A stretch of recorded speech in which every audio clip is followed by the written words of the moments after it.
अस्सलाम वालेकुम। Hibernation, ब्रूमेशन and torpor, इन तीनों वर्ड्स का मतलब क्या है इस वीडियो में हम जानेंगे। लेकिन वीडियो शुरू करने से पहले मैं आपको ये बता दूं कि इन तीनों वर्ड्स का मतलब आपस में मिलता जुलता है, इनमें सिर्फ थोड़ा बहुत ही फर्क होता है। इसलिए ये वीडियो बिल्कुल आसान है, आपको आराम से सारा कुछ समझ में आ जाएगा। इस वीडियो में मैं जो भी बात करूंगा वो एनिमल से रिलेटेड होगी, मतलब जानवरों के मुतल्लिक होगी।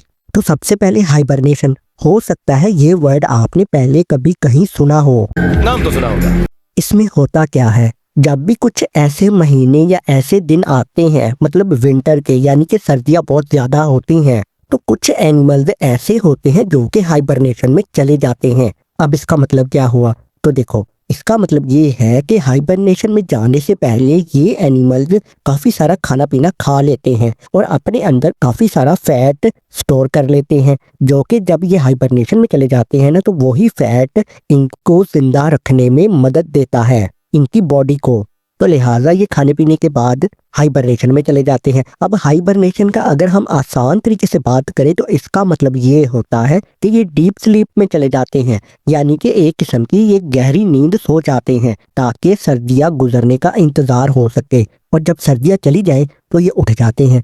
तो हाइबरनेशन के दौरान क्या क्या होता है इनके साथ, अब ये डीप स्लीप में तो चले जाते हैं, लेकिन उससे पहले ये खा पी कर अपने अंदर फैट को स्टोर कर लेते हैं। इनका जो हार्ट रेट होता है वो बहुत कम हो जाता है, मतलब इनकी दिल की धड़कन बहुत स्लो हो जाती है। इनका टेम्परेचर बहुत ज़्यादा कम हो जाता है, जो कि तकरीबन 50 से 60 डिग्री कम हो जाता है। इनकी सांस लेने की स्पीड भी कम हो जाती है और इसके साथ साथ इनका मेटाबॉलिज्म भी कम हो जाता है। अब ये डीप स्लीप में तो रहते हैं, लेकिन कभी कभार ऐसा हो सकता है कि कुछ एनिमल्स ऐसे ज़रूर होते हैं जो कि हाइबरनेशन में तो जाते हैं, लेकिन वो थोड़ी देर के लिए उठ सकते हैं बाथरूम के लिए या फिर कुछ खाने के लिए, लेकिन ऐसा होता नहीं है क्योंकि नेचर ने इनको बनाया ही ऐसा होता है। अब हाइबरनेशन का जो टाइम पीरियड होता है ये काफ़ी लंबा भी हो सकता है, यानी कि कुछ दिनों का भी हो सकता है, दिनों से ये हफ्तों में भी जा सकता है, हफ्तों से ये महीनों में भी जा सकता है। तो मतलब जब तक विंटर रहेगी ये हाइबरनेशन में ही रहेंगे, और जैसे ही विंटर खत्म होगी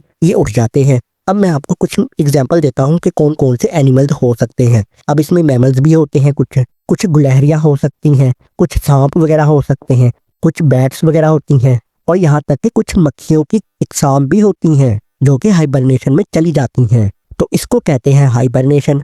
अब हम देखते हैं ब्रूमेशन। इसमें भी ऐसा ही होता है कि एनिमल्स डीप स्लीप में चले जाते हैं। जब विंटर्स आती हैं तो जाहिर है वो भी कुछ खा पी कर तैयारी करते हैं सोने की, ताकि सर्दियाँ गुजर जाए और हम उठें। इसमें भी ऐसा ही होता है ब्रूमेशन में, जैसा कि हाइबरनेशन में होता है कि इनकी दिल की धड़कन कम हो जाती है, इनका टेम्परेचर भी कम हो जाता है, इसके साथ साथ इनका मेटाबॉलिज्म भी कम हो जाता है और इनकी सांस लेने की स्पीड भी कम हो जाती है। लेकिन इसमें एक अलग बात होती है ब्रूमेशन में, क्योंकि हाइबरनेशन का टाइम पीरियड बहुत ज़्यादा होता है लेकिन ब्रूमेशन का थोड़ा सा कम होता है। अब क्योंकि ब्रूमेशन का टाइम पीरियड कम होता है हाइबरनेशन से, तो ये तकरीबन हो सकता है 2 महीने का या फिर 4 महीने का। आमतौर पे 4 महीने से ज़्यादा ब्रूमेशन टाइम नहीं होता इनका, लेकिन हाइबरनेशन का कई महीनों तक भी जा सकता है, मतलब 6-7 महीने भी हो सकते हैं। और अगर हम ब्रूमेशन में कुछ एग्जाम्पल्स देखें एनिमल्स की, तो इसमें रेप्टाइल्स वगैरह आते हैं कुछ, और एम्फीबियंस आते हैं। और अब हम देखते हैं टॉर्पोर।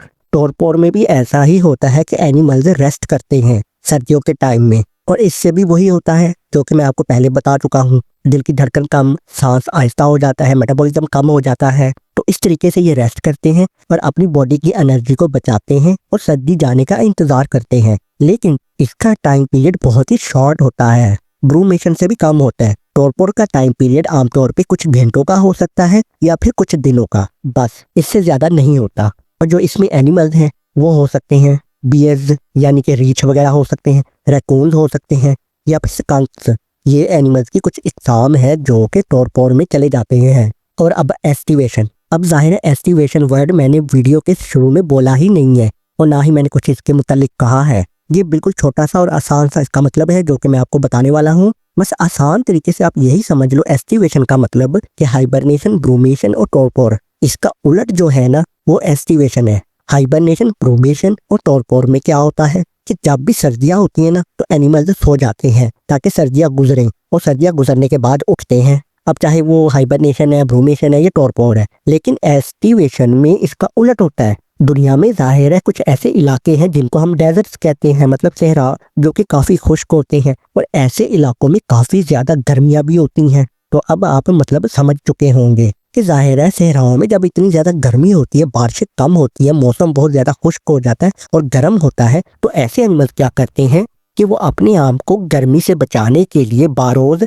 यानी कि जो ज़मीन के अंदर वो नहीं होती टनल वगैरह या सुराख वगैरह बनाते हैं, या कुछ ऐसी छोटे मोटे अपने घर बनाए होते हैं, तो ऐसी ठंडी जगहों पर जाकर छुप जाते हैं ताकि धूप और गर्मी से बच सकें। क्योंकि ऐसे एनिमल्स को पानी भी ज़रा मुश्किल से मिल रहा होता है, वो इसलिए क्योंकि बारिशें कम होती हैं। जब मौसम खुश्क हो जाए तो ऐसे एनिमल्स सर्वाइव करने के लिए ठंडी जगहों पर छुप जाते हैं और जाहिर है फिर रेस्ट करते हैं ताकि गर्मी जाने का इंतज़ार किया जा सके और फिर वो बाहर निकल सके। अब इसमें आमतौर पे ऐसा ही होता है, जैसा कि दिन के वक्त बहुत ज़्यादा गर्मी होती है तो रातें ठंडी होती हैं, तो रातों को ये बाहर निकलते हैं ऐसे एनिमल्स। लेकिन इसका जो टाइम पीरियड होता है ना एस्टिवेशन का, ये कम ज़्यादा हो सकता है, कुछ घंटों का भी हो सकता है, कुछ दिनों का, कुछ हफ्तों का हो सकता है, लेकिन ये महीनों पे आमतौर पे नहीं जाता। अब यहाँ पर अगर हम एनिमल्स की कुछ मिसाल लें तो इसमें कुछ सलेमेंडर्स होते हैं, कुछ मॉस्किटोज मतलब मच्छर वगैरह होते हैं, कुछ डेजर्ट टॉर्टॉइस होते हैं मतलब सहरा में पाए जाने वाले कछुए हो सकते हैं, कुछ हेजहॉग्स हो सकते हैं, या फिर कुछ